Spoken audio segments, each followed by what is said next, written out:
perkenalkan untuk kelas kedokteran kehakiman ya. Iya, Bu. Bisa dengar suara Ibu ya?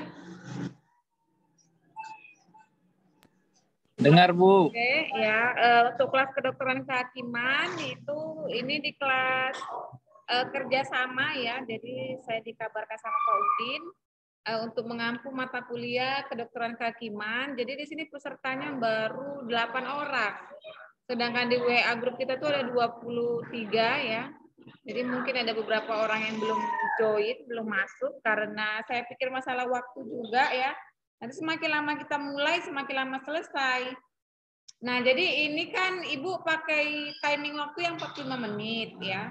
Nah, karena kita ini kedokteran kehakiman, kita buat waktunya itu, jadi nanti mungkin sekitar jam 5:30 lewat ini mati ya Zoom Ibu ya, karena dia timing waktunya selesai. Nanti sekitar 5 menit lagi nanti Ibu share link baru gitu.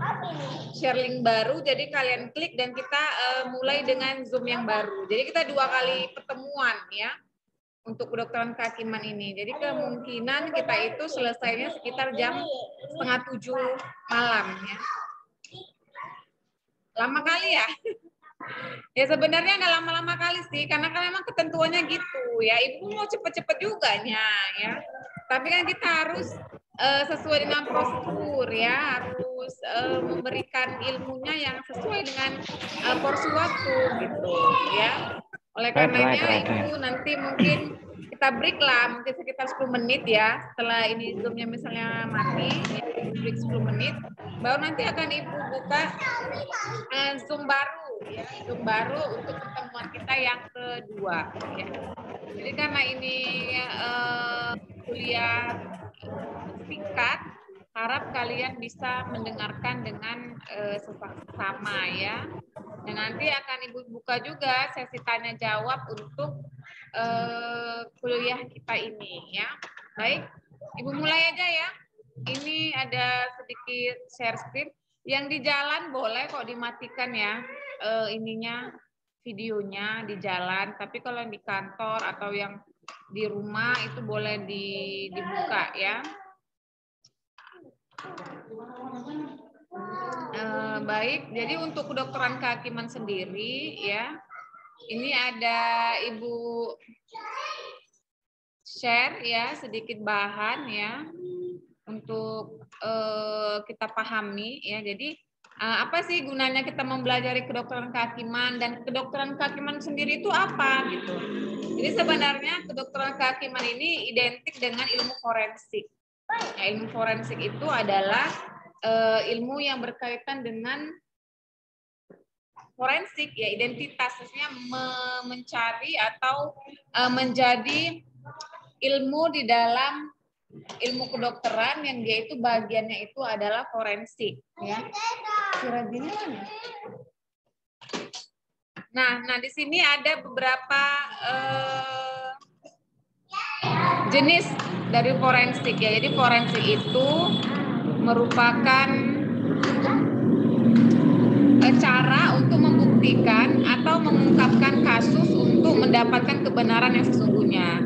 Yang perlu diterangkan bahwa forensik ini adalah cara untuk mendapatkan alat bukti, ya, alat bukti untuk membantu baik dalam langkah membuat BAP ya, berita acara perkara, atau menjadi alat bukti di pengadilan dan sebagai pertimbangan hakim untuk memutuskan perkara ya. Jadi memang forensik ini sangat membantu khususnya dalam ranah hukum pidana ya. Nah, kemudian ilmu forensik ini juga nanti dia ada banyak jenisnya. Jadi ada sekitar 12 jenis forensik. Ya, nanti akan Ibu jelaskan beberapa jenis forensik tersebut ya. Nah, jadi kalau dia forensik ini, kalau kita beralih kepada KUHAP-nya, Kitab Undang-Undang Hukum Acara Pidana kita, itu ada pada pasal 184 ya. Jadi pada pasal 184 itulah alat bukti, yaitu alat bukti forensik atau biasanya itu sih visum ya, visum et repertum itu digunakan di dalam hal peradilan pidana kita ya. Nah, itu ada pada pasal 184.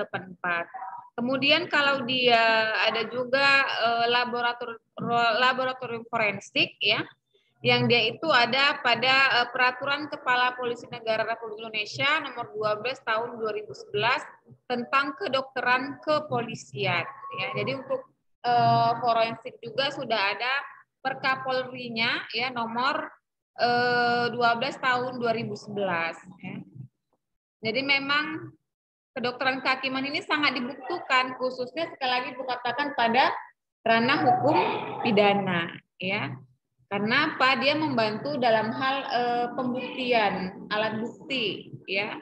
Karena kan kalau kita bicara tentang hukum acara, maka harus ada dua alat bukti ya kan dalam menyebutkan atau dalam membuat seorang itu menjadi tersangka. Ya, yang pertama alat buktinya itu bisa petunjuk, bisa keterangan saksi dan lainnya, dan salah satunya itu juga bisa keterangan ahli ya.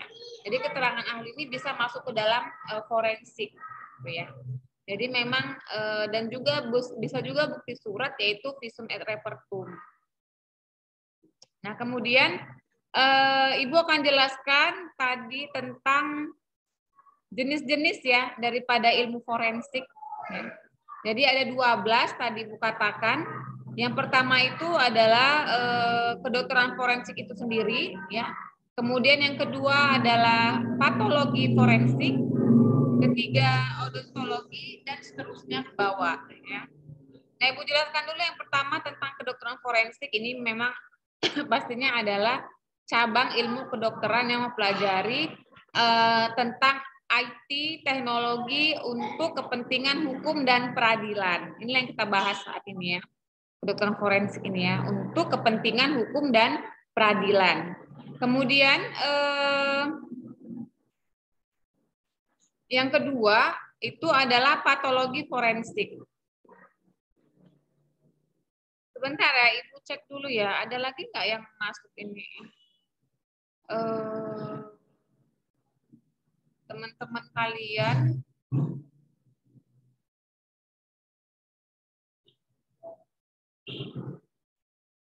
Bentar ya.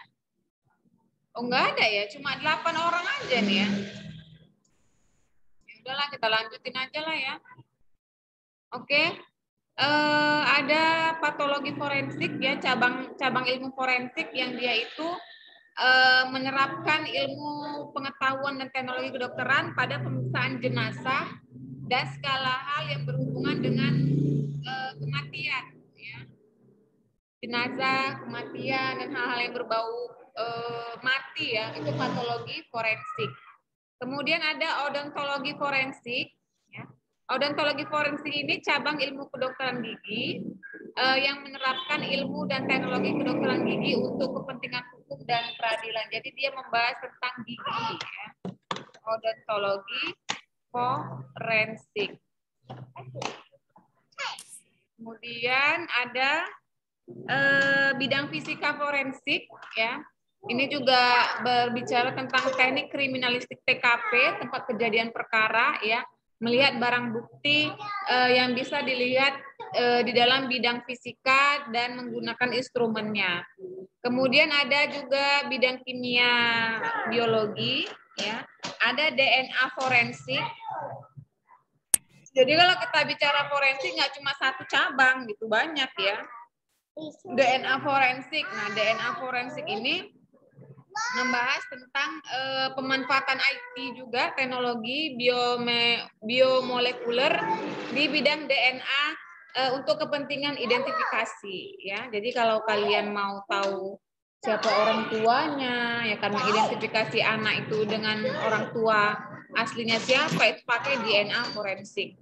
Kemudian ada juga antropologi forensik ya, ini tentang antropologi ya, atau tentang struktur tubuh ragawi manusia yang dia itu juga untuk kepentingan hukum dan peradilan. Kemudian ada toksikologi forensik tentang racun ya. Jadi membahas tentang racun itu juga ada ilmunya, ilmu toksikologi forensiknya. Membahas tentang racun-racun kayak sianida itu dia dites di laboratorium toksikologi forensik gitu ya. Kemudian ada psikiatri forensik, ini tentang jiwa ya. Kedokteran kejiwaan forensik yang dia itu tetap berguna untuk kepentingan hukum dan peradilan. Kemudian ada farmasi forensik ya, itu obat-obatan. Ada juga pemeriksaan bidang dokumen dan uang palsu forensik. Ada juga pemeriksaan bidang balistik ya. Balistiknya adalah apa? Senjata ya, senapan api, senjata api ya. Kemudian yang terakhir adalah psikologi forensik. Ya, jadi itulah 13 cabang ilmu forensik. Jadi nggak cuma satu, kedokteran kehakiman doang, enggak, banyak dia cabangnya. Dan masing-masing ini dia ada labnya ya, ada laboratorium forensiknya seperti itu ya. Nah, kemudian kalau kita menilik dasar hukum seperti yang Ibu katakan tadi ya, dia ada di dalam pasal 184 kalau dia KUHP, Kitab Undang-Undang Hukum Acara Pidana. Nah, kalau dia di dalam KUHP ya, Kitab Undang-Undang Hukum Pidana kita, dia ada pasal 224 dan pasal 522. Ya. Yang pertama adalah pasal 224 ya, yang kedua adalah pasal 522 KUHP. Itu boleh kalian ingat ya. Dalam KUHP 224 dan 522, di dalam KUHP hukum acara pidananya 184 ya. Nah, juga ada pasal 133 di dalam KUHP ayat 1-nya memberi kewenangan kepada penyidik untuk melakukan yang namanya memohon kepada dokter ahli forensik untuk melakukan yang namanya identifikasi ya, baik korban luka, keracunan atau mati. Itu juga di pasal 133 KUHP. Jadi ada dua juga ya di Kitab Undang-Undang Acara Pidana kita ya. Pasal 133 dan pasal 184. Kalau dia 184 itu kan dia lebih kepada alat bukti ya. Ingat ya, hukum acara ya.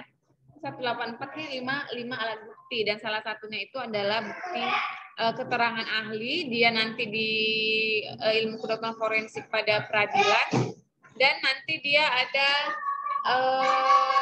bukti surat yaitu visum et repertum untuk guna dia di berita acara pidana dan menguatkan untuk tuntutan daripada jaksa seperti itu ya. Oke, mungkin sampai sini ada yang ingin ditanyakan tentang jenis forensik dan dasar hukumnya, silakan. Ibu beri kesempatan 5 menit untuk bertanya. Maaf ya, agak ribut ya. Karena nanti kalau di rumah jaringannya hang gitu. Ini kan Ibu record ya. Jadi Ibu record cari jaringan yang bagus gitu. Jadi dapatnya di sini di tempat Ibu, di ruko Ibu gitu. Jadi agak bising lalu lalang kereta ya. Oke, silakan, mungkin ada yang ingin ditanyakan. Tidak ada, pas. Baik ya, karena tidak ada, Ibu lanjut ya. Ibu lanjut untuk materi selanjutnya ya, kedokteran kehakiman. Kalau yang udah pada ngantuk ya, udah pada capek ya, mungkin ini jam-jamnya istirahat sebenarnya ya untuk para pekerja ya, lelah ya kan. Ya udah minum kopi dulu ya. Minum kopi atau boleh cuci muka dulu, ya nggak apa-apa, di off kan videonya kan, cuci muka dulu atau minum kopi, Ibu persilakan kok ya. Karena kalau terlalu dipaksakan juga Ibu paham ya kan, kalian sudah lelah gitu, tapi namanya juga menuntut ilmu ya kan, menuntut ilmu itu memang ya harus seperti itu, harus siap capek, siap lelah gitu. Tapi kan berguna ilmu itu suatu saat nanti ya. Oke, dan juga untuk pangkatan ya bagi yang sudah kerja ya ijazahnya nanti. Jadi benar-benar lah didengarkan, dosennya benar-benar serius dan benar-benar lawan rasa lelahnya ya. Oke, nggak ada yang mau ditanyakan? Baik, kalau tidak ada, Ibu anggap sudah paham ya untuk forensik tadi ya. Kita lanjut sekarang untuk bahan selanjutnya ya, bahan yang kedua masih juga tentang kedokteran kehakiman ya. Jadi sebenarnya ini bahan kedua nggak jauh-jauh ya dari yang bahan pertama tadi ya. Dia masih tentang pasal-pasal ya, namanya kita hukum ya. Kalau untuk secara medisnya mungkin itu nanti pada pendalaman kalau kalian mau belajar di Fakultas Kedokteran gitu ya. Jadi untuk kita yang di ilmu hukum kita membahas tentang pasal-pasalnya dulu, dasar-dasar hukum dan tata caranya seperti itu ya. Nah, jadi ilmu kedokteran kehakiman ini, udah dikasih waktu Ibu nih 10 menit lagi. Jadi Ibu bahas 10 menit, kalau nanti mati Zoom-nya, Ibu akan share Zoom baru ya. Bisa dengar Ibu? Dengar Bu. Dengar Bu. Ya, oke. Jadi nanti kalau tiba-tiba mati, kalian tunggulah sekitar 5 menit, Ibu akan share link Zoom yang baru ya. Baik, Ya, Bu. untuk kedokteran kehakiman sendiri. Ya, oh ya. Oh ya.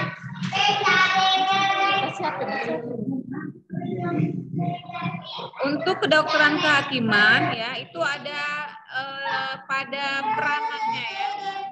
Jadi tugas pokok seorang dokter dalam bidang forensik itu ini tugas pokok seorang dokter dalam bidang forensik adalah membantu pembuktian melalui pembuktian ilmiah, termasuk dokumen ya, kemudian juga analisis dan kesimpulan serta presentasinya atau analisanya nanti di pengadilan. Nah, jadi ada 3 kegunaan forensik ini dalam setiap tahapan. Yang pertama itu adalah pada masa penyelidikan.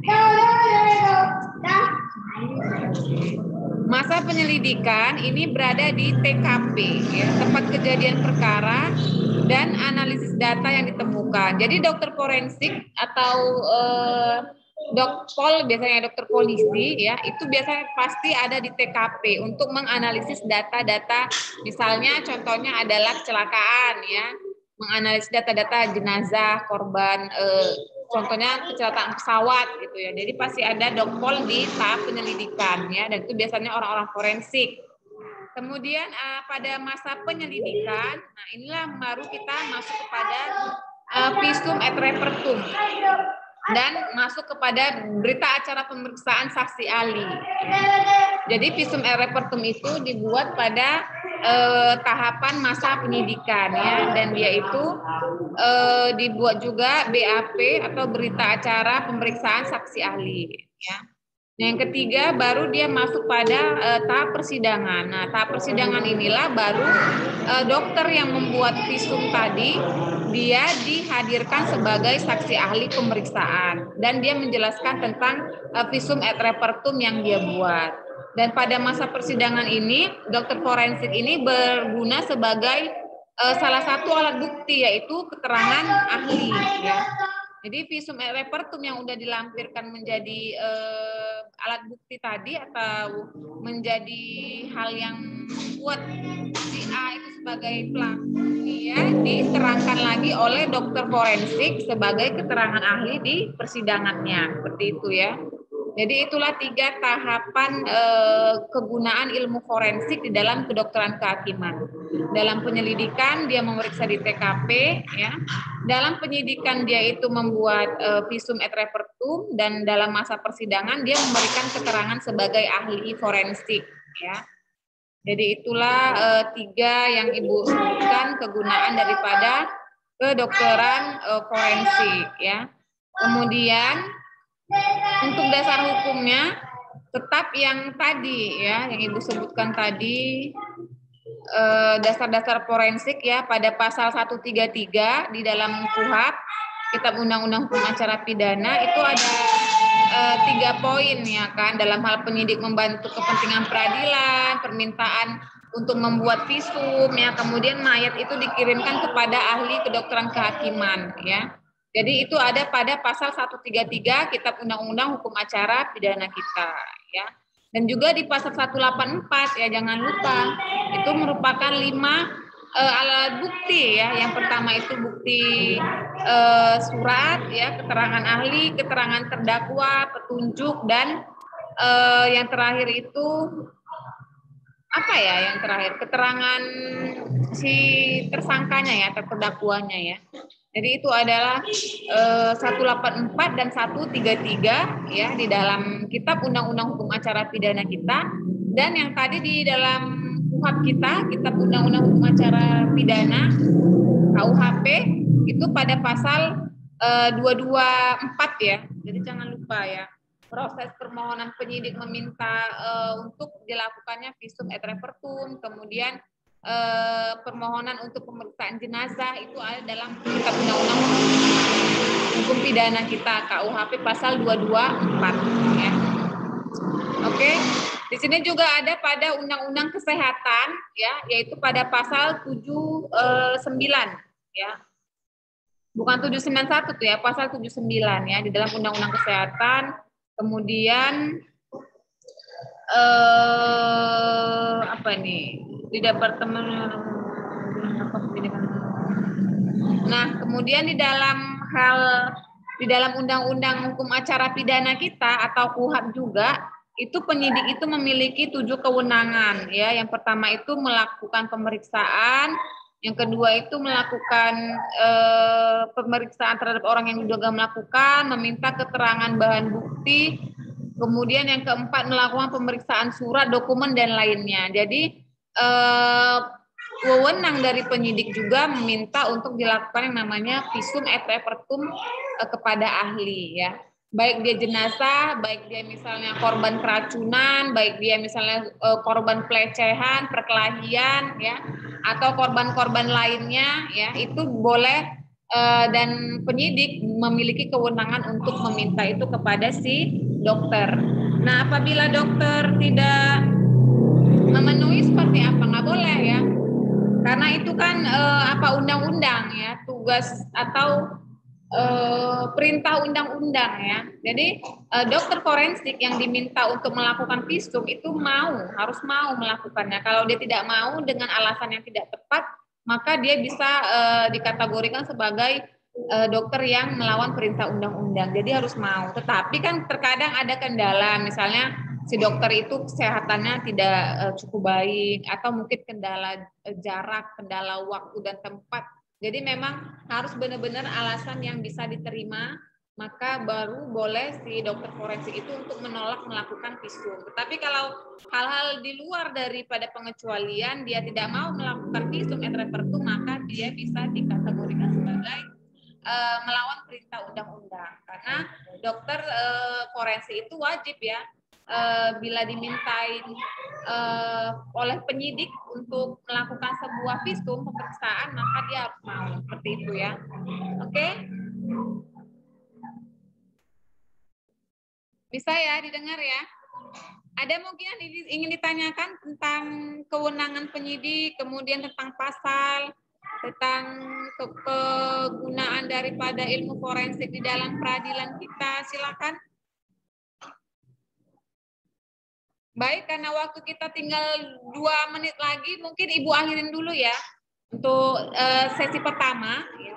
Jadi setelah ini Ibu akan buat link Zoom yang baru, ya. Kita akan bahas tentang visum et repertum dan juga tentang toksikologi setelah ini, ya. Jadi kalian bolehlah minum kopi dulu, ya, atau boleh cuci muka dulu, ya. Untuk tidak ngantuk, biar nggak ngantuk ya. Oke, Ibu akhirin dulu ya. Oke. Oke, Bu. Oke, Bu. Ya, nanti akan Ibu kirim lagi